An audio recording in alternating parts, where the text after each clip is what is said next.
بسم اللہ الرحمن الرحیم۔ میرے محترم سامعین اکرام، حضرت ابو موسیٰ اشعری رضی اللہ تعالی عنہ فرماتے ہیں، رسول اللہ صلی اللہ علیہ وآلہ وسلم نے ارشاد فرمایا، اللہ تعالیٰ قیامت کے دنوں کو ہفتہ، اتوار، سوموار، منگل یعنی ان دنوں کو شکلوں میں اٹھائے گا، اور جمعہ کے دن کو ایک چمکدار سیارے کی طرح اٹھائے گا، جس کے سامنے دوسرے تمام دن ماند پڑ جائیں گے۔ جیسا کہ دلہن اپنے شوہر کی طرف روانہ ہوتی ہے تو ان کے لیے روشنی کی جاتی ہے اور اس کی روشنی میں سب لوگ چلتے ہیں۔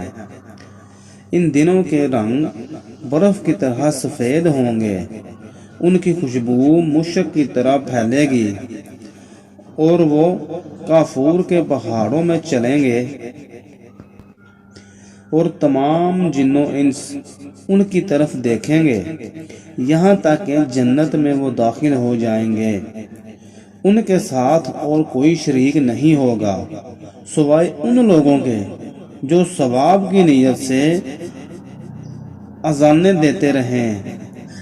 سبحان اللہ، اللہم صلی علی محمد وعلی آل محمد، یا حی یا قیوم برحمتک استغیث۔